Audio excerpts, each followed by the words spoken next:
Evening, everyone. Thank you for joining us tonight. Today, CIGAM will be presenting you with our night EdTalk, or the educational talk, aimed to enhance your education by presenting you with a journey of individuals who have found success in life with their passion. We are pleased to be hosting Mr. Jotaro Sera for our live session today. Jotaro is a dedicated and keen learner who has pursued his 2 bachelor degrees throughout his academic journey. He pursued his first undergrad degree in neuroscience at the University of Nottingham, but gradually decided to withdraw after realizing that it was not the right career path for him. He later earned his bachelor degree in business administration, BBA Finance from Mahidol. And after that, I think you can just carry on with why you decide to do so and so on. Yeah, so I was born in Japan. I came to Thailand and I was in Harrow International School, which is a more UK-based high school, international school. And when I was studying A-levels, definitely my kind of strength or my interests were in biology and chemistry. I knew that I didn't like mathematics, I didn't like physics. It was something that I was good at. So before kind of thinking about my career, I just took what I was good at as a kind of starting point on what I want to do in the future. So once I graduated from high school, I decided that I wanted to go into that kind of biomedical neuroscience kind of degree, right? And when I was in year 12, I was taking A-levels, biology, chemistry, and mathematics. And I sent the offer, or not the offer, but application to Imperial College and UCL. And I actually got both of my offers from Imperial College and UCL. And Imperial had AAA as a requirement and UCL as a double A and 1B, for example. But during my S level, I already had 3 A's, and I was quite confident that I would be able to receive it. But when it came to the actual A level, I managed to get ABB. Basically, I flunked both my main application, which was Imperial College, and UCL, which was supposed to be my safety net. So that became extremely kind of stressful time for me as well, because I already told a lot of my parents that I was going to Imperial. Imperial is like a top 10 company in university in the world. And all of a sudden it became it crashed onto me that I had no idea what I wanted to do. So I just kind of grabbed onto the first kind of thing, was neuroscience in Nottingham.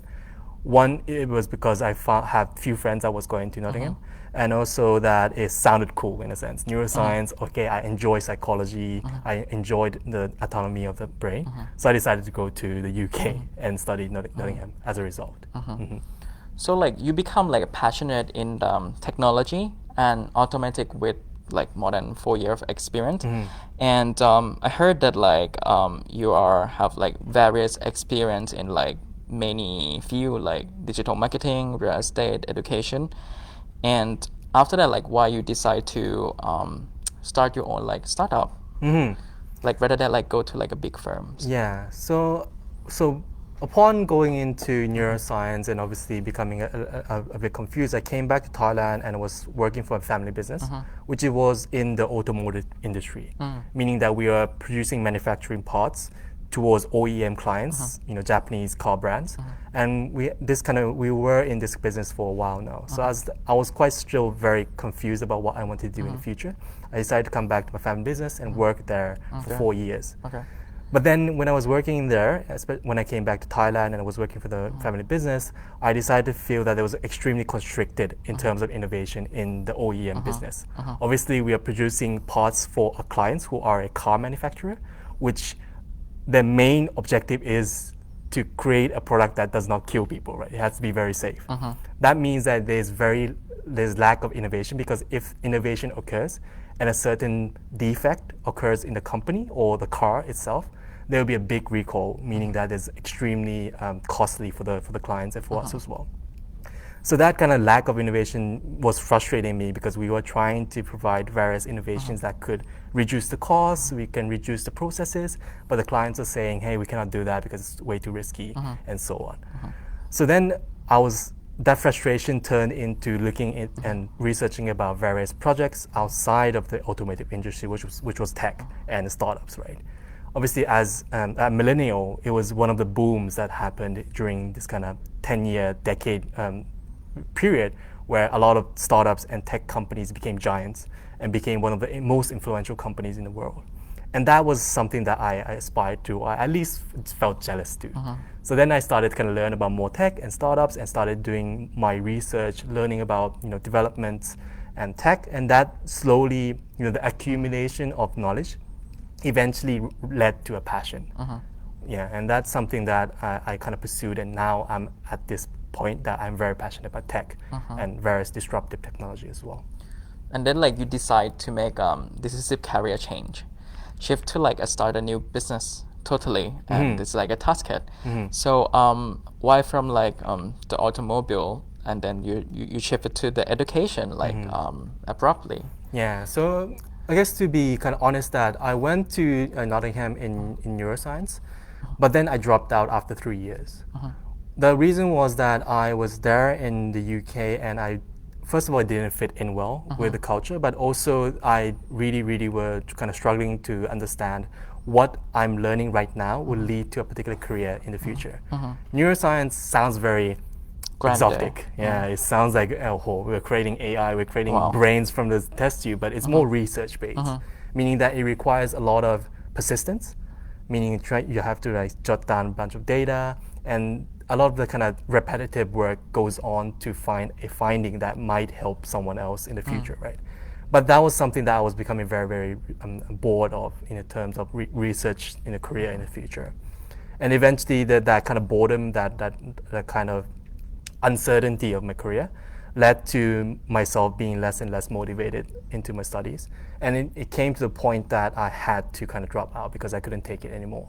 I felt that I was so out of place and I didn't know why I was here for the first place. Again, this is one of the more kind of devastating life period because obviously my father and my parents sent me to the UK and paid a lot of money to get there, and I was very afraid to kind of tell that to my parents, but I was at the point there. So then I came back to Thailand. Then I was in a family business, but also I understood that I had to study something in a bachelor degree. And one of the majors that we studied was finance. Essentially because I was working for a family business, and my father said that you at least have to understand how finance work to be a manager and so on. And during studying in Mahidol, so Mahidol was close to our factory, thereby we decided to study and work full-time there because it was like a 30-minute drive. But then obviously when I was in university, I still had that kind of growing passion towards tech and startups. And there was something that I was secretly interested in. Secretly? Yeah, I obviously didn't tell my father because my father is obviously expecting me to kind of inherit the family business. But again, I was still trying to discover myself. And during my third year and fourth year, it became quite difficult to manage both sides because it's obviously in third year, fourth year, there's a lot of coursework, projects that I need to do, and the family business obviously requires quite a commitment towards the work itself. So I decided to take, my father and I decided to kind of make sure that we can actually focus on our studies first. So I decided to be a full-time student and take a break into the family business. But then once I were kind of let go with the family business responsibility, I had more time. So during the summer break, I decided that, maybe I should just use my status as a student to start doing internships with these kind of tech companies so that I can get a better idea of what I want to do in the future as well. But then when I went to kind of try and find these kind of internship opportunities, I realized it was almost impossible to find it, right? I had a very particular duration that I was available during the summer break, but there wasn't particularly a platform or particularly a place that students such as us who are international program students are looking to do internships. But I was still very desperate, so I decided to kind of contact a bunch of startups in Thailand by cold emailing a bunch of founders. But after email like 50 startups, actually 20 or 30 companies were saying that, hey, we are always actually open for interns to come in. We just don't promote it, right? But if students actually come in and just, ask whether there's an internship opportunity available, they usually just give an opportunity to them and helping them out. But then I realized that why is it so difficult for students such as us to kind of find these kind of opportunities while companies such as startups usually are looking for kind of interns to help out with operation because their business demands change often, why they are unable to meet, right? And my friends looking at, my friends, I thought, Thai friends had an easier way, but actually no, right? Internships are very difficult to find for Thai students as well, for those who are looking for opportunities to develop themselves. So then I decided that, okay, to at least help myself and at least help my friends, maybe I should just create a random website Okay. by kind of inviting the startups that I actually cold Call emailed them. and say, hey, this is me who contacted you last week. I'm trying to help out my friends as well. So would you mind if I put your business profiles on the website so that our friends can know that you actually are hiring interns at this moment? So then this kind of step one was trying to find internships. Step two was that I found a problem that it was quite annoying, and I didn't just wanted to create something to help my friends and myself. And that became a summer project, for example. And within this kind of summer project, doing everything basically manually, we were able to kind of place around 12 interns in a span of 1 month, for example. So then I suddenly realized that, hey, this is something that is actually more than a summer project, right? Is this something that not just Mahidol students, but other university students also had this problem? And that became a growing idea through this kind of summer project that I kept kind of developing through my university study career. And eventually it led to a point that, hey, I really want to commit myself and create this platform full time and try to help as much, many, a new generation talent as possible find these kind of new opportunities develop themselves. So that was kind of the way, a very long kind of journey until I kind of realized that kind of startup idea in a sense, right? Okay, so that is a great tips of the iceberg, I think. Let's dive deep into your story and then like your experience. So I suggested that we would like break it into 4 parts. First one would be academic journey, and second would be a study abroad. Third one would be professional development, and last but not least is like startup journeys, like the Tasket itself. So went back to like when you were in a Harrow, and then you had to choose to go to somewhere.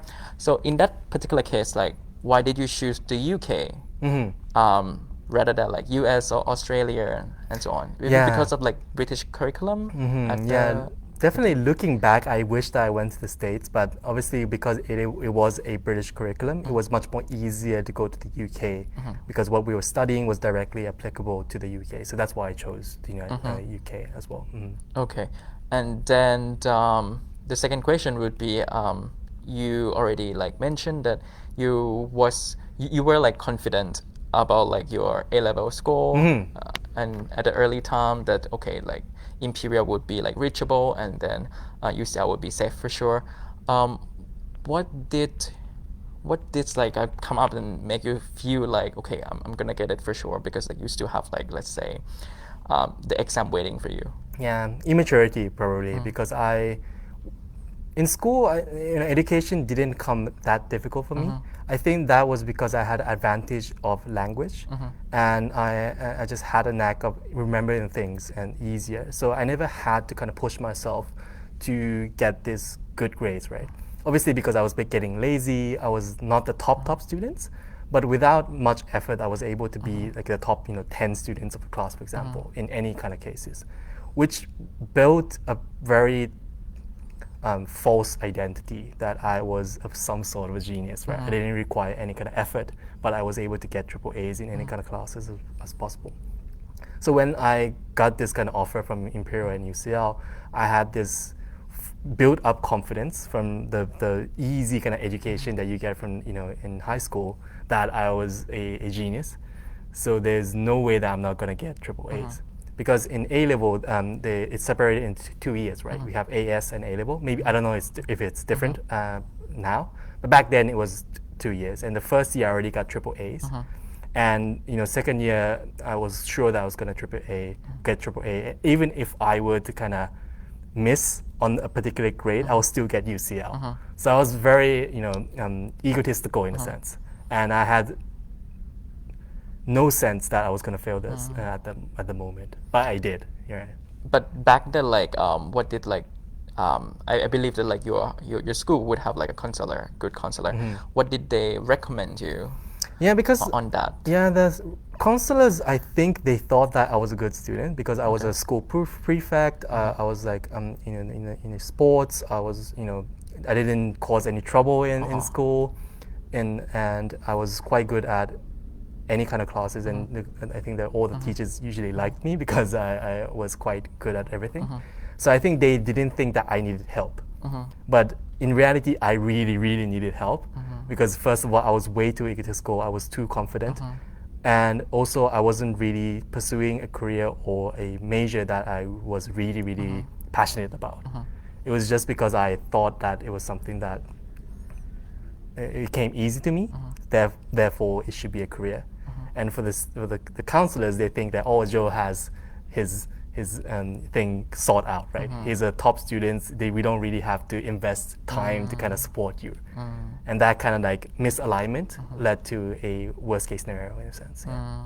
Okay, so it would be more like you need help, but they think that, oh, you can take care of yourself, and then probably like the student probably don't know how to really shout out, or like, okay, like I don't even know what I want to be, Yeah. or like what I want to do in the future. So if you can turn back time, what would you tell yourself? Let's say like what you have told yourself, like you would want to do, like explore like the career path more, or how to do that?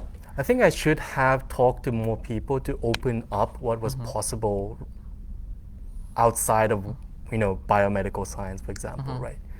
Looking back, obviously, I was not too good at mathematics or physics, but then it was just the way that I had in mind that I thought that I wasn't meant to be a physicist or a computer engineer or a mathematician, for example, right? But looking back, I thought if I changed my mindset of like, hey, these stuffs require a bit more steeper learning curve, but once you put your time to it, you actually excel and be very good at it, right?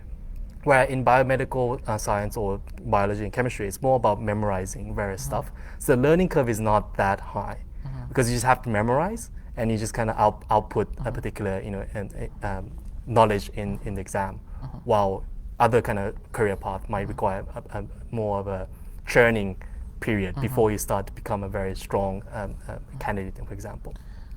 So I think if someone were to come to me at the time and say, hey, are you sure that you want to pursue this kind of career? Why are you pursuing this major? Double check with you, ask a question. Because I was only thinking about tomorrow, right? I wasn't thinking about 2 years, 3 years, 5 years in time. And I wasn't thinking about career at that time. I just wanted to get into Imperial. I just wanted to get triple A's. That was the only thing I was thinking about. And not thinking about the investment of time I'm making right now affects so much in the career that I'm going to have in 10 years' time. And I lacked that, right? And I definitely felt that I should have talked to more people, but I was very egotistical back then. So I don't know if it would have helped. But definitely I regret, yeah.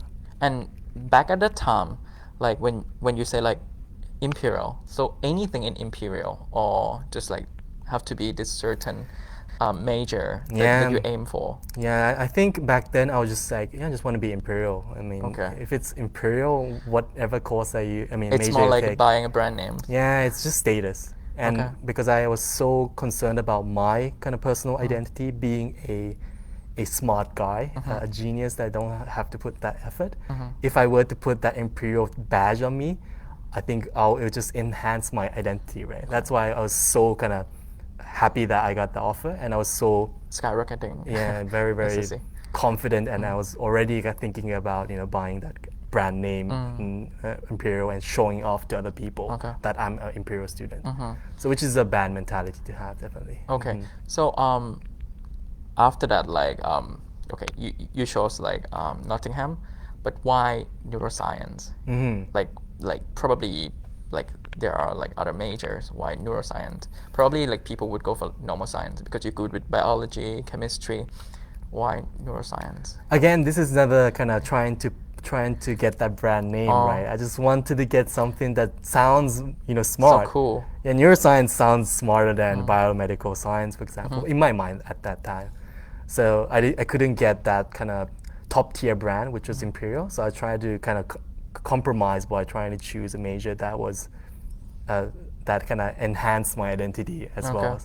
Again, a very immature kind of mindset. Okay. And that was the only reason I went into neuroscience. It wasn't passion. It was just trying to make sure that I looked good when I told that I was studying neuroscience. And at the time when you already like okay, like give up like Imperial and UCL and you choose Nottingham, at that time like you talk with the counselor or you talk with the people that okay, like Nottingham neuroscience, or you just like okay, this gonna be like my safe haven for sure? Yeah, this was extremely, I was very lost back at the time. The consultation only were kind of supporting myself during the application phase of the first place.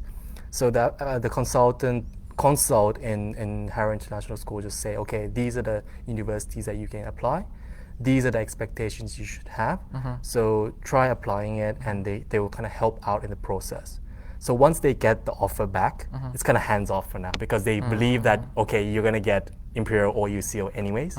And I think a lot of the consults didn't even know that I missed my mark during the graduation, grades that I was supposed to get.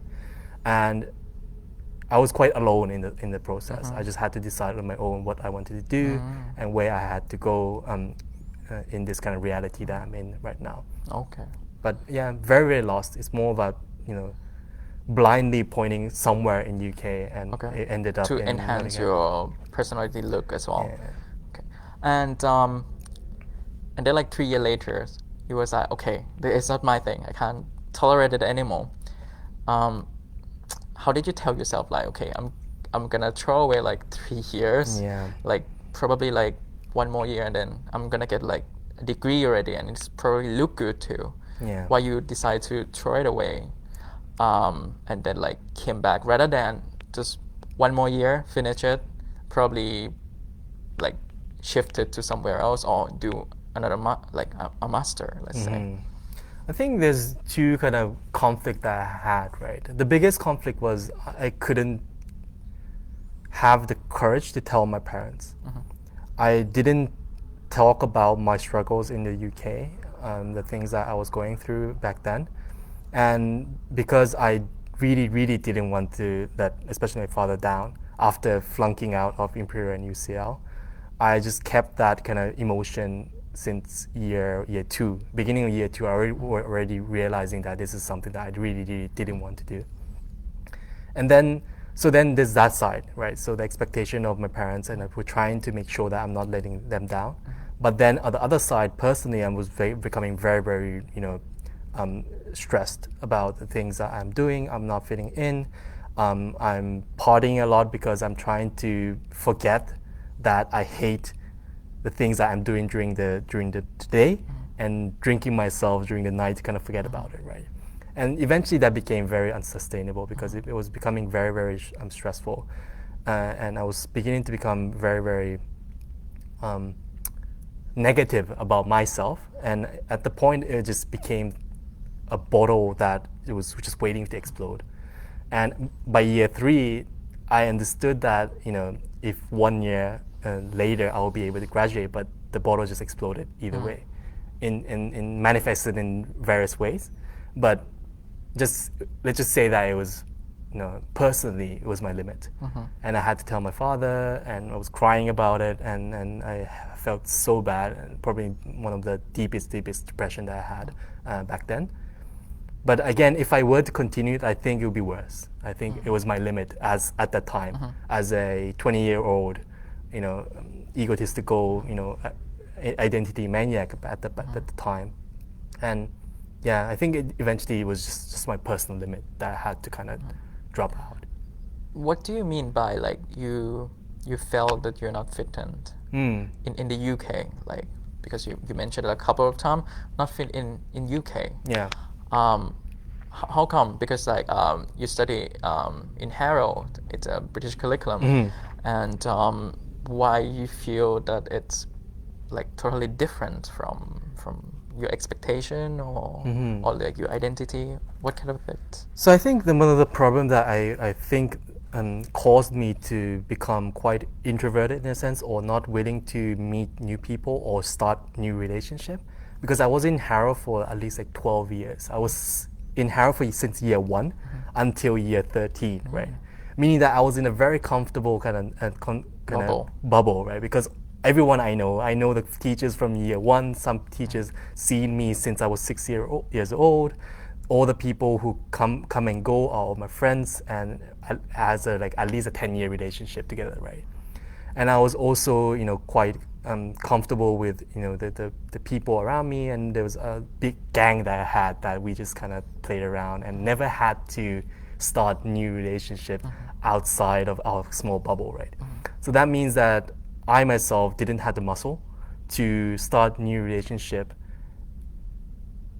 even in Thailand, for example, like just Asian people or Thai people, right? I didn't have the muscle. But when you're thrown into a completely different culture, it's very difficult to start a new relationship without these kind of muscles that I should have had through other kind of experiences that I should have built. So I think that was the main reason why. I think language barriers are obviously not the problem, but again, my just social skills, I wasn't developed enough to be thrown into such a different kind of culture. Yeah. Okay, so do you think that like if you turn back time and then you would practice this kind of like soft skill and social skill more, and it could help you fit in with the UK? Yeah. Or basically like just fit in anywhere, right? Yeah, I think because you always want to be the popular kid, right? You always want to be in the group of popular kids, and it's easy to stay in the bubble for a long time, not because that's like one of the kind of worst ways to kind of expand your network, right? Because if you are privileged enough to be in an international school, there's going to be many people in your year and your classmates that will do great things in the future. But if you're very stuck in just your bubble, not even trying to kind of reach out to other schoolmates or classmates, or at least get relationship with other international schools, Padana, ISB, and so on, such a waste of time and waste of resources, waste of networking you should have built, and to build your social skill, but also networking as well. Yeah. So. And then like, okay, you told your parents, you decide to move back, and how did you manage like fit into Mahidol? I didn't fit in. I think if a lot of the Mahidol students that know me back then, I was an extreme loner as well. So I still had the problem with unable to kind of connect with new people, right? And I was obviously a bit more older than other people as well, because I was already 25 by the time I came back to Mahidol. So I had that kind of age gap, but also still wasn't able to kind of fit in with people because I was very socially awkward in a sense. So I always stayed at the back of the class. I just kind of sit by myself and just accumulate knowledge through the lectures. Then after the lecture was done, I would go back to the family business factory and start working, right? So there wasn't really time to kind of build a relationship with these students as well. But also I was still not that ready to kind of build that new relationship yet as well. And where and when is a trigger, the trigger point that you was like, okay, I gotta do something, and how did you overcome this? I mean, eventually, I think the group projects became quite a majority in the schools, universities, and I had to force myself to become a part of a team. And I guess my mindset was that, well, I don't know if I can be friends with these guys because I don't have time to have a relationship with these guys, or the age gap might be too big, which was false. But at that time I thought, okay, at least I try my best to contribute to the group work as much as possible. And again, academics or this kind of study was not that hard for me, and at least because business studies or finance was much more easier compared to neuroscience that I studied. So I was able to kind of contribute a bit more better to the group work. And then the students all my friends eventually became much more kind of trusting that, hey, this guy, at least if I have this guy in the group, we probably could get better grades. So next time, let's invite him again. And that became a cycle that I met new people through this group work, working together, building relationships, and being able to kind of be a bit more chill and show my personality more. And it eventually became friends and so on. Yeah. Okay. moving to like the second topic is like study abroad. The question probably gonna be, can you more like define like the differences between like studying abroad and studying in your home? Like, can you consider Thailand as home country? Probably yes. What would be like a different pro and cons in that term? Yeah, definitely I can kind of have extremely kind of, at least I had both experiences, so I definitely feel that I have a good understanding of the differences. Obviously, one is that obviously in the UK and other kind of countries, it's more individualistic, meaning that the students are not particularly bound to a group, so they are more fluid in terms of relationship, right? So they go and meet new people, and they have new friends, different classes, and they have their own work they have to be done. And in my case, in neuroscience, the group work were very kind of not as kind of the majority of the work, right? A lot of them required yourself doing individual studies and excelling in the examinations. And then during the group, assignments, it's usually research work and so on as well, right? So there's less kind of group mentality in the UK. Then when you come back to Thailand, it's much more group mentality, right? You have to be in a particular line group, you have to be in a particular Facebook group to get all the information about the lectures. You have to know people to get notes and stuff to be able to understand particular concepts in the lectures and stuff. So there's much more help available in Thailand universities through the university networks and the resources that has been built up from the predecessors and Lunpi that went through. So in a sense that I think the UK system is much more harder for those who maybe have come from a high school where there's structured learning, there's homework, there's deadlines. When you're thrown into UK, it's extremely left to the students, right? So you don't have the structure. So if you don't kind of make your structures individually, you get lost quite quickly. Discipline too. Yeah, and discipline as well. And because you don't have to go to the lecture, right? In the UK, they don't have attendance, for example. You need to go to the library and Google. Yeah, and that's something that you have to initiate by yourself. And that is extremely dangerous for students who don't expect that in the initial stages as well. Because like most of Thai school, they would have a solid deadline. If you miss the deadline, we would just call you, email you. Yeah. And like you're gonna get a 0, let's say. But in UK, it's like no, it's just like out. Yeah. I mean, in my experience in this university in Thailand as well, if you have like a deadline for a project, for example, if it's like 1 day, 2 day late, the lecturer will be like, okay. But in the UK, there's there's nothing. Yeah, there's no warning. There's no kind of notification. If you don't send it by this time at this date, you will see a F on the next day. That's it. Right? And that's a very, very different kind of mentality. Yeah. What about like if we talk about this thing, but it's out of the university already? It's apart from like this academic part. What about like the life? Like when you go to study abroad, you're not gonna have only like study. You just have to go to like UK. It's famous with the balls, party, many like clubs. So what do you think about this? Yeah, I think another thing that is very dangerous in UK is because you're no longer with your parents and you're not living your parents. All of a sudden, you're thrown into a culture that is very party centric, and also for example, casinos are open for students as well. And if you don't have that kind of experiences or at least the braking system, you can get lost in the culture quite quickly, right? In the UK, for me, example, in Nottingham, it's a very college town. So there's 2 very big colleges in Nottingham, and the population of Nottingham is basically college students. Because it's always partying going on every night. And if you don't, let yourself be aware that you are drinking way too much every day, it is very easy to kind of lose yourself in that kind of lifestyle, which is very dangerous, I think. Yeah. What do you think about like the welfare in terms of like the government like provide us?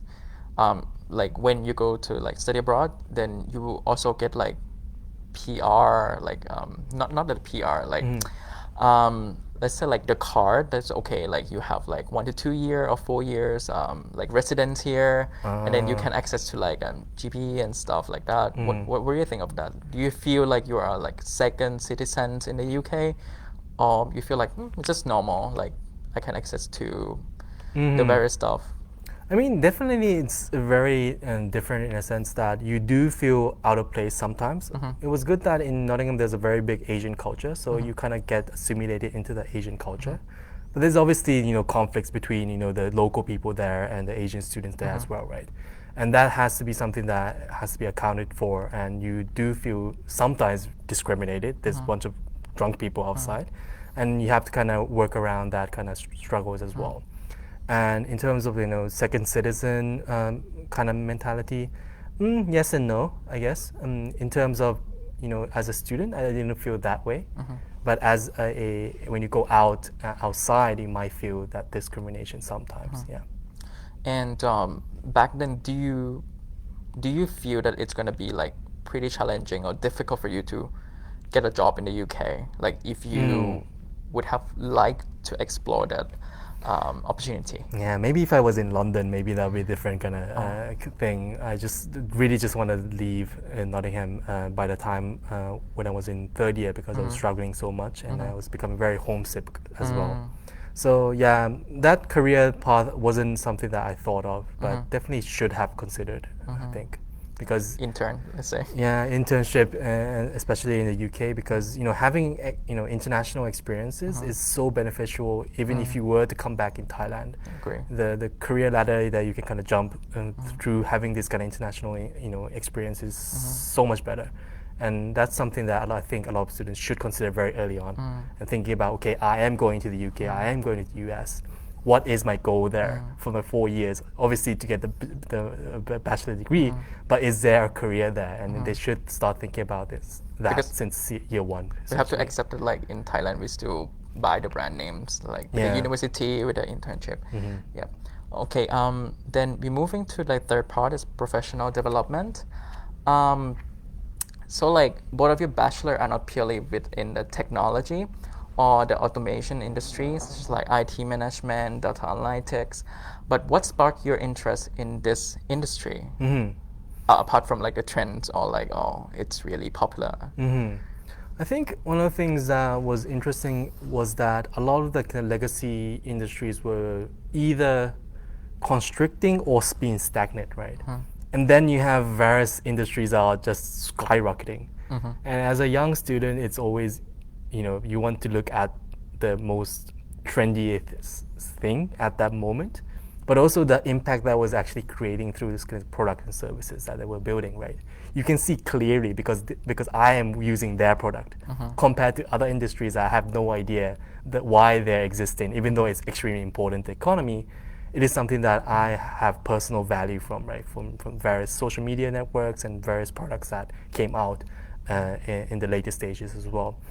So I think it became a more personal relationship with tech because I was using so much tech and it was changing my life so much as well.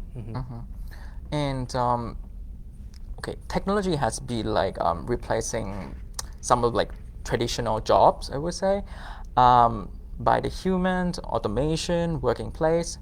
And do you think that how it's gonna impact us or like this like the next generation, especially like education and then like the recruitment process? I think so, yes. I think COVID has accelerated the digitalization of the job market much more quickly. And the problem with education is that if you are at university, it's very difficult to keep up with the job market requirements, right? Because the capitalism and the job industry moves faster than the university can update themselves. So I think it would be quite dangerous in the sense that if the students are not aware of this kind of change of the requirements of the job companies, they might be left behind. And a lot of the legacy industries that it used to be a job maker, for example, finance, for example, is becoming very, very digitalized, and the number of recruitment is becoming less and less, right? We see these kind of banks location being shut down because of the application and transaction is much more higher now. Trading, insurance, everything is becoming AI, machine learning based, and there's less requirement for human as well. So they have to be very careful about the trends and where are the industry that is growing, and how fast is the digitalization going on as well. So do you think that people with expertise in this like technology and like automation like related industry will be more attractive in the job market than the others? Yeah, I think attractive is a wrong term because it's more about demand and supply. There's way more demand and there's so little supply. So there are all the recruiters and companies are begging for these kind of talent that knows digital skills that is required in the job market.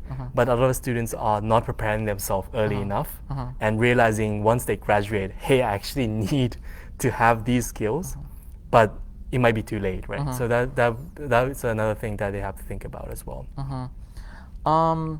So what would you like recommend to the youngers or like the new grad that they have to prepare to be ready for this kind of greatness disruption?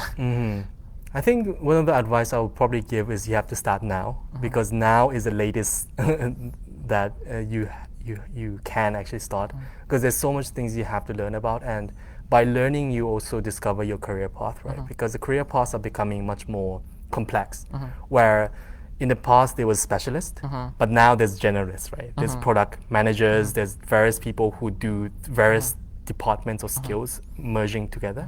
So I think they have to learn how these kind of skills interconnect, and by learning various skills they also understand that, hey, this is a career path I want to go to, or hey, this is not a career that I want to pursue. And you have to try and make sure that you use your time efficiently to kind of accelerate your learning as fast as possible, so that you have the skill sets and at least the soft skills as well to be able to create value in the companies immediately as well. And for yourself, like when did you start to realize that, okay, I'm probably gonna start learning something new? Because like you study like JavaScript, you study Bitcoins and so on and so on. Yeah. So I think one of the reasons that I started that was when I started Tasket, I obviously hired a freelance developer and we created the first MVP product. But because I had no knowledge of development, I was unable to communicate or manage the relationship with the freelance developer, right? Because I have no idea how hard it is to change something in the front end. But the developer side, it takes you like a month or so, right? And that kind of conflict became very, frustrating for both of us, and it took very long until we actually launched this very first MVP platform. And when we created this MVP platform, we sent it to the companies and the students. No one used it. So that became a big failure that I started early on, and that made me realize that, hey, if I wanted to work in this industry, even though I might not become a programmer, I need to at least understand the fundamentals of code to be able to at least talk to freelancers in the future as well. So I decided to take an online course in Udemy, and actually once I've completed the project in the online course, I basically modified the final project and changed it into Tasket at the first website as well. So I basically wrote the code for the first website, but it was just a modification of the project that I created during the online course. Then after that, I started to understand, okay, maybe I should become a CDO, maybe I should become a programmer. So I decided to kind of study more and more, into JavaScript, React.js, and so on. But then, it became very difficult to manage the business side and the development side at the same time. So eventually, I kind of hired a developer. But again, because I have this kind of background, I am able to communicate with the developers by connecting business and product and development at the same time, which has led to a much more smoother ride in terms of product development as well. And since you already touch a point like this, the startup and the Tasket, so we will move to like the last part, the startup journey. Many people probably wonder, why did you decide to not go back to the family business or some other big multinational company, and then just from helping friends and helping yourself to create such a startup, rather than maybe it's a small website, one-time use, and then that's it. Yeah, I think I got addicted to the feeling of building something and getting positive feedback from it, right? And that kind of drove me towards that kind of aspect, because if you're working in a corporate or in a family business, it's very difficult to get that kind of control of what you're building from ground up and getting positive feedback from the direct clients and customers, right? And that became extremely kind of satisfying for me, and that became a passion, right? Creating something that could actually lead to positive impact to people who I'm building for. And that kind of solidified my idea as well. But then there was another experience when I was in university. I was also had the opportunity to become an intern at a company called Amity. It used to be called Echo, but the parent company is now called Amity. And they were like a Series B startups. And I think, yeah, they're still Series B. Maybe they raised a Series C funding round very early on. So they were like a very modern 200 people, startup, which had multiple locations globally, very open space, office, a lot of people from different nationality, Russia, Macedonia, and other kind of places and so on. And when I was working for them, they had a enterprise chat solution that they were trying to expand into the Japanese market. And initially I went to their companies because I was trying to sell my Tasket service, right? I'm saying, hey, I'm creating this kind of platform, and they were like the initial clients. So I was going to the recruiters to ask them if they are looking for more interns. But then they were saying that, hey, actually we're looking for interns who can speak Japanese. Then I said, well, I can speak, Japanese. And I was, already kind of impressed and jealous about the office space already, right? It's such a very, modern kind of startup-y, googly kind of office. I said, technically I'm a student. Maybe I could be an intern for your company. And I worked for them maybe half a year, because since I had to help them localize the entirety of the product, give some advice about marketing strategies, even though I had very little knowledge, but I still were able to give some value to them as well. And going to Tokyo and actually talking with the strategic partner at the time and talk about strategies in terms of how we should sell this product in the Japanese market and so on. And that became like the experience that made me decide that, okay, this is something that I want to be a part of. I want to create a product that leads to this kind of such a great work environment, right? Where people are more free, people are more individualistic, people who can very much more performance-based in a more fluid and innovative way. So that was an experience that kind of solidified my experience. Yeah. And what was your key driving factors to become like an entrepreneur after this half of year start working with the startup? I was like, okay, what do you think back then? Like, okay, I'm gonna quit and then I'm gonna start my own. Yeah, this was extremely kind of very difficult to make, because I was enjoying working with Echo, now Amity, very much, and I think they were we were in talks about maybe continuing as a full-time employee after this kind of period end. And we went to Japan. We came back, then COVID hit, and we just kind of said that, okay, we're not sure if you want to continue working with us yet. We had some discussion, and eventually I kind of thought about what I really wanted to do in the future, right? Being part of this kind of company that is growing very rapidly is very enticing, but I wanted to be there when it started at day one, right? And I still had that kind of itch to build something on my own, and being part of the process and the journey of building a product and service that leads to value as well. So it wasn't an easy decision, but I made it and I don't regret it as well. And can you share with us like your experience in founding Tasket, let's say? What vision or opportunity do you foresee? Or like, how did you gonna prepare? Like, okay, I'm gonna start the Tasket. What next? Like, what did you do? Yeah, this is a very kind of difficult question, because I had no idea what I was doing when I started. I think,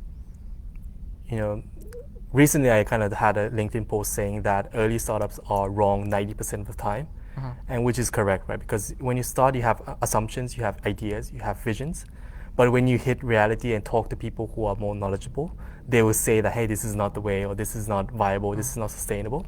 So through that kind of negative feedback and criticism, I understood that, hey, my idea currently is wrong. Maybe I should try something else and talk to that person again. And I did that with various mentors, various advisors. I did that with clients, for example, because they came in, they knew that it was something that was very early on, but the client themselves were also startups, so they were very empathetic about my journey as well. So they gave me feedback and advice and along the way, and just followed their advice basically. So I think if you're creating a startup, you should not trust your instinct, but also just trust and move with the feedback that you get from your direct customers and clients as well. And by doing so, you will build something that is valuable for someone. And then you try to figure out if that value you're creating for someone is valuable for everyone, or at least a large group of people that you actually can sustain as a startup as well. So what are the benefits of becoming an entrepreneur? I think there's big benefits. First of all, you can say you're a CEO, a co-founder in a very small team, which everyone knows in the startup world, it doesn't mean anything. And VCs laugh at startup founders who call themselves CEO. But it's cool. You have the C-level kind of, coming back to my identity, egotistical maniac aspect. But also being able to kind of build something and also be so involved in every part of a business is exciting, right? Usually if you work at a particular business or a corporation, you are in one department and you have a much more specific responsibility. But if you're an entrepreneur, you see everything that is, involved in business, finance, product, development, sales, marketing, and so on, right? Even though it's in a much more smaller scale, you get to learn so much because you understand the entirety of business. So I think if you were to start a startup, there's two ways. The best case scenario is you become a successful startup, but the worst case scenario is you learn about the entirety of business. And that is such a good learning opportunity for everyone. And I think if you are at least financially fortunate that you are able to kind of take some time off to do startups, I definitely recommend it, as long as you have a product or service that is at least financially feasible and business model that is sustainable as well. So how did you handle adversity and doubt? Yeah, I'm sure that we experience all of this. Yeah, this is extremely a tough kind of question because I don't really have the answer to that yet, because I always struggle with adversity. I struggle with negative criticism from my clients or problems that is occurring in business. But I think there's two mindsets I had to change. One is, if there is a problem, try to make that big problem into small problems and chase down the problem one by one. Rather than, okay, I have no idea what I'm supposed to do today. Just take one step towards that problem and do that every day until the problem is solved. And the other mindset is that when you're creating a business, you are solving a problem. Thereby, problems are the core of business, right? If you're not solving problems, you are not a business. If there's no things that you have to fix, that is not a business. That is growing, right? So I'm trying to kind of change that mindset as well. That, okay, when there's a problem, I would say, of course, there's a problem because we are a business. We are trying to solve a problem. So we have to push on and take it one by one, essentially. Positive and realistic. Yeah, so change of mindset, then have some practical way that you can kind of systematically solve these kind of problems as well. And do you believe that there is some sort of pattern or formula to becoming a successful entrepreneur or startup?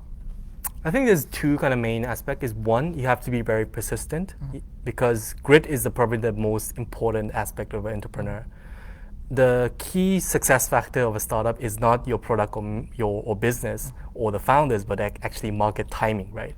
Is your product aligned with the market timing, and would that create a exponential growth towards that kind of market timing?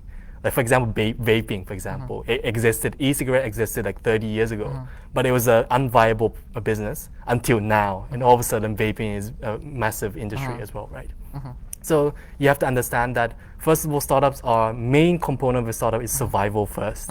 You have to live long enough until that market timing comes and your product markets align. And the second, I guess, key aspect is you have to be willing to let go of your ideas. As a startup founder, you are very protective about your idea. When you start a startup, right, you're so excited about this idea, or this is going to change the world, and it becomes your identity again. So when someone else say, oh, this is not a good idea, it feels like a personal attack. And you say, oh, what he doesn't understand, or she doesn't understand. She just has to see my vision I'm seeing right now in order to kind of become bigger. But that's a bad mentality to have, because coming back to the point that startup founders are 90% wrong, and you have to accept the fact that you are wrong 90% of the time. And sometimes people who have the industry knowledge, or who has the experiences, or have a different way of thinking, can see it much more objectively. While yourself is very subjective of your idea. You're drunk, you're absolutely, you love your idea, so it's very difficult to criticize this. So as a startup founder, you have to be very willing to let go of your ideas. No matter how much it hurts, you have to make sure that you can try and, first of all, let go of your idea and try something else. You have to pivot very quickly. And that comes from having no pride of admitting that you're wrong. Yeah, so that's the kind of two kind of aspects I think is very important for a startup founder. What would you like recommend to the student that probably wonder whether they should working with a firm in their industry of interest or expertise before considering to proceed with their startup? I think one misconception is that startup founders has to be young. Because it's very easy to think that, because obviously you have Zuckerberg and all these kind of very big startup founders who started their startup during their university days, but that's not really like the normal path, right? That's like a 1% or the 0.1% of the entirety of startup success. Most of the startup success comes from people who had experiences outside in corporate jobs or whatever, and they find particular problems that their business is not solving, so they start a business, for example, a startup, for example. So I think for a student, they don't have to be fixated that if I want to be a startup founder, I have to start now. And if I go to this kind of corporate career, I will lose my chance of becoming a startup founder. That's a bad mentality to have. Both, methods are viable, but I think for the most of the startups founders, I think they should go and work at a startup or a corporate job or a particular a very tech company, tech heavy companies, in order to build their kind of experiences and understand how these kind of companies run as a startup, as a tech company, then come back to founding a startup. And it would be much more easier to convince other people as well, because you have experiences and particular big name companies. If you're like an ex-Lazada, ex-Shopee, it would be much more easier to convince investors or other kind of employees to join your team, because you have much more credibility. While if you just start a startup as a university student, you don't have the reputation to back that up, so it would be much more difficult to find this kind of experience opportunities. However, if you have the product that is really, really strong, and you already have a proof of concept, you should try and take that risk. Because as a university student, you don't really have that much risk, right? Because if you fail as a university student, as a graduate, no one's gonna say that and judge you, right? But if you are in a corporate job and you make mistakes, you make failures, it's actually quite destructive to your career sometimes. So I think both can be a good way, but I think in general, students should build some experience first before actually starting a startup. Yeah. So if you are to give like only one piece of advice to the fresh grad who are just like start with their own business or who are considering to do so, what would it be? And will you recommend the younger generation to challenge themselves and become entrepreneur now? Or you just like you just say like it's both way, right? But if it's like only one piece of advice, rather than like work and gain some experience and then start your own, or just do it. Yeah, I think the best way to kind of gauge that is if you're creating a startup that requires funding, then don't do it at this stage. If you're creating an idea, first of all, you should create a product that would require zero money and could be deployed as fast as possible. And a lot of back end is done manually. And if that first product that you spend zero money, very few time, and things that you're doing is mostly manual, and if that is creating value, then it might be a indication that you should pursue this startup idea. However, if you're starting this idea that you have right now, and all of a sudden you're saying that, oh, actually I need developers, or I need to have budget for marketing and so on, that means you're not ready because you don't have the experience or the mindset that is required in creating a very lean startup or MVP product to kind of test the market before jumping into the startup world. So I think that would be the best way to start. First of all, create an idea using restrictions, zero money within 1 month, and do everything manually. And if that works, maybe it is your path or it is your journey to start right now. But if you can't, maybe try and build experiences and try to get other ideas from other companies first and come back to the startup journey. And what if like there are like some student or like some people out there that they chose the startup already and then they found that it's not that lean and a little bit like waste of time and money already. Would you recommend them to go back to like the big business? Like in that case, like should they shut down the startup or should they continue, but more like a pause, continue rather than shut it down? I think one of the advice I probably would give that if you're spending so much money, then your value proposition is not strong enough or not clear enough. What is the one thing your business is doing and who are you trying to solve the problem for? And if that cannot be done with a lean kind of structure, it might be, you have to think about yourself that, hey, is this really worth pursuing, right? Is this strong enough of a value proposition that you actually require funding to convince people to use, for example, very high cost of acquisition, for example, right? So I think that has to be some questions that they have to ask first. And if that is the case, maybe it is time to kind of either lean down drastically and try to figure out what is your value proposition, or maybe think about, hey, I will not develop this idea further. I'm not going to shut it down. I'll probably going to continue it as a side project, meanwhile spending very, very little money on it. And maybe I will go back to a career or whatnot to build more experiences.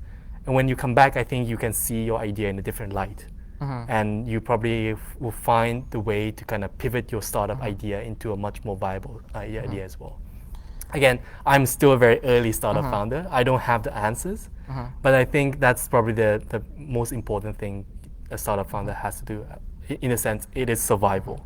And you should be lean as possible in order to be a sustainable startup that can survive until the next funding raise as well. And what do you see Tasket now, or like during this pandemic and after pandemics? What do you plan for the Tasket? Yeah, I think one of the key things that we're figuring out is like, because of the COVID, because of the unemployment rate in Southeast Asia, in Thailand, for example, we're seeing a massive pain point that is going on, which is students are unable to find jobs in the future. But another thing is that the pandemic is creating an acceleration of the online recruitment industry's growth. So now more people are recruiting through online means. However, in Thailand, it's very disconnected, right? If you're looking for jobs, it's like LinkedIn, you got JobDB, JobThai, differentgan.com, and so on. If you're trying to upskill yourself, there's a bunch of e-learning platforms, like workshops and boot camps. So it's very unclear for students when they think about their careers. So in a sense, that Tasket wants to be a one-stop shop for students who want to develop themselves in terms of the career. So it means career development, career discovery, and eventually their first jobs. So if they come to Tasket, we want to make sure that they have everything they need in a more curated and streamlined fashion so that they can actually discover their career faster and build experiences in order to prepare themselves in the future as well. And what do you think that Tasket would be like helpful or useful for like those potential clients or like the student that looking for the intern now, like during the pandemic? Yeah, so I think one for the student side is that because of the pandemic, obviously a lot of the internships or the physical internships have been cancelled but our clients are more focused towards startup companies and tech companies. So a lot of the companies are actually offering work from home internships. So that would be one plus. Second is a lot of the companies also provide paid internships. I think a lot of the students in Thailand think that internships are usually unpaid. That is not always the case. And even if the companies are providing unpaid internship, they provide a very comprehensive learning opportunities for students to grow themselves. So in a sense that it's like the way that students can actually increase their kind of capabilities in a much more faster way while getting that kind of flexibility of working from home and so on as well. And then for the client side, I think it is becoming much more difficult to find young talent, even though digitalization is going on. So companies are requiring talent that are much more used to this kind of digital world. However, it is very difficult to find these kind of talents because these big tech companies, right, Shopee and Grab and so on, they all get the attention. But how about the other companies and startups and tech companies that are creating value for society? However, they may not have that kind of brand recognition to kind of attract these kind of talents, right? And we want to help them get discovered by companies, by students, through internships as well. But through internships, they will also create opportunities to hire them in the future for full-time job opportunities as well. So I think these are the two kind of pain points that we're solving, and we hope to kind of be a main driver in that and in that aspect in the future as well. Okay, I think that's it. Like, thank you, Jotaro, for your time and consideration, and for sharing your journey with us. We believe that the audience will be inspired by your experiences and learn such a great deal from you. Lastly, we would like you to leave some floor for like a Q&A session for the audience to raise questions on our talk today. So like everyone's like, if you're here, then just like send us some question in the chat.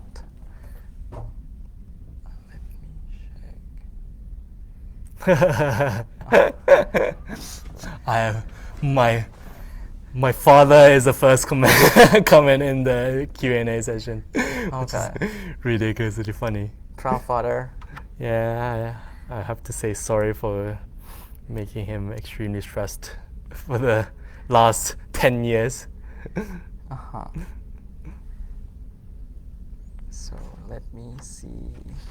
Should we wait for like 2 to 3 minutes to see that the comment will get in or not? Yeah, sure. I mean, if the comments doesn't come in now, it's definitely they can comment later on, and I'll be happy to kind of answer the comments afterwards as well, not just right away. Okay.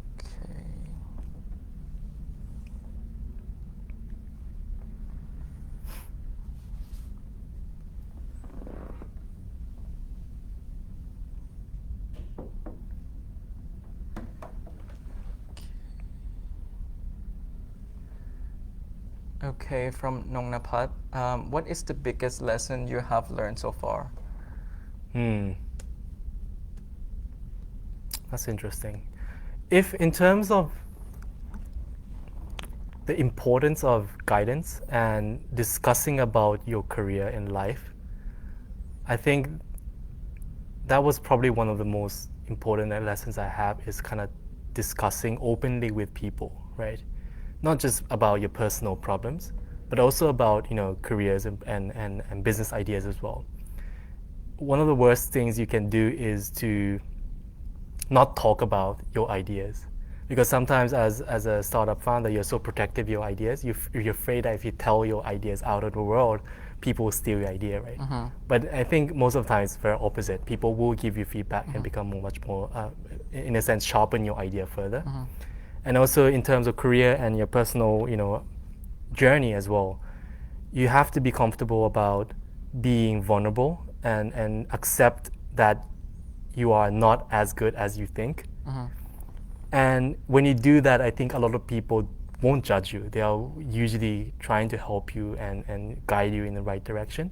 And having that kind of second, third, fourth voice actually is the best way to kind of navigate yourself during the time that you may be very lost as well. So I think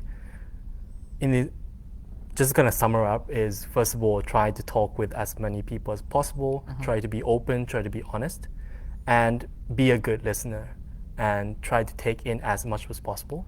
Because when you're listening, you're learning, but when you're talking, you're just talking of things that you already have that knowledge to as well. Let me see. Do you have any suggestions for freshly grad to prepare any skill before the entry jobs? I mean, obviously the skills are very, dependent on the jobs that you're applying. However, hard skills for the most clients that I talk to is something they believe that could be taught internally. So thereby, one of the most important things is soft skills. And when you mean about soft skills is that you have to have a clear understanding of what you want to do in the future as well. Meaning that if you go into the interview, right, they probably ask you, okay, what do you envision yourself in 3 to 5 years time, for example? Or when you come to our company, what are the values that you're going to create to the company as well, right? So I think one of the things that you have to do is that, first of all, do research and make sure that you understand what the companies are doing before you apply. Then you have to think about, what are my goals in terms of working in this company, and have a clear understanding of what you want to do in the future as well. And other things might be that you have to be aware of various expectations compared to corporate clients and startup clients as well. If you're trying to work with a startup client, you should learn about various trendy words such as agile frameworks and various lean startup and so on, because these are very core to the work environment of your startup that you're applying to as well. So I think, just to kind of summarize, I think you just have to be clear about what you want to do when you come in and work for them in the future as well. I think from the CIGAM side, I think we highly recommend them to think about now, and also 2 years and 5 years. So you would see what kind of skill or the course or more knowledge that you have to prepare to get there, and then by the meantime, you have to find something more than just only the degrees or the courses or certificate, because the hand-on experience on the internship itself or such a work that's either startup or the big company, it's always useful and helpful in this journey anyway. So just try to define it and then try to do something rather than just only think. And then that's probably the most helpful thing, I would say. I think in the end, having certifications from various online courses, whether it be free or paid, or having kind of various projects that you did personally, is very important as well, because recruiters are not just looking at the GPAs anymore, right? GPAs doesn't mean anything in this kind of job market right now. What is most important is that you have a portfolio of work that you have done, and you can talk about it, and you can talk about your successes and failures in pursuing this kind of proof of work, and what have you learned from that, right? And that will gauge, a lot of recruiters gauge from that, saying that, okay, she did this, she succeeded in this factor, she understands why. She failed in this aspect, she understands why. Thereby, when she comes to our company and she has this kind of responsibility, for example, she will be able to kind of respond in a way that will create value when it succeeded, and even in failure, they can give us feedback on why it went bad, in a sense, right? So you should become a candidate that can create value in both ways, even in succeeding or in failure as well. And that you can build that kind of mindset through work experiences and other kind of projects that you do as well. Another question to you, if you can ever go back in time and change something, what would you do? Yeah, there's so much I want to change. I think about it every time I go to shower and like be pissed off about the things I did and the things I should have done. Obviously, I let down a lot of people when I was when I was younger, and I definitely yeah should have and be more open about my thoughts and my feelings and so on as well. I think in a sense that even in this kind of social media aspect, I'm a very strong believer in LinkedIn, and even as a student, you should utilize LinkedIn to share and get feedback from your various ideas you may have on LinkedIn. And by doing so, I think it becomes a good way to kind of hone your mindset and open yourself up to get feedback, both positive and negative. And if you provide that kind of mindset, you become a better person by being able to receive feedback in the future as well. So I think, yeah, I should have been more open to feedback. I should have more been open for help and should have been better to ask for help in a sense. And that's a very difficult thing for some people because it is something that you have to kind of throw your pride away, accept defeat, and ask help from someone else. But that is a skill in itself, right? Asking for help, asking for support is extremely important. So I think, yeah, that's something that I probably should have done. Ask for more help and ask for more support, consultation. And I think a lot of the things that I regret deeply right now would not have happened. And I'm probably going to spend my rest of my life trying to, give back to the people that I let down through my actions as well. That's great. So let me wrap it up. I think we can learn from Jotaro's experience that having passion is essential, as it allows you to develop and leap because you are willing to take extra steps, and also like make sacrifice to gain the necessary like knowledge, collect valuable experience, and work toward like mastery. So the having passion alone is not that adequate. Students also need to realize that their passion should reflect the future as well. This is really important. Future career path. They will be confronted with it is important to choose the right path from the beginning. But again, you should not be like ashamed or afraid of like being like failing stuff as well and disappointed like people, because you should accept that and lives go on. Passion is very dangerous for young people because they don't really understand what passion is.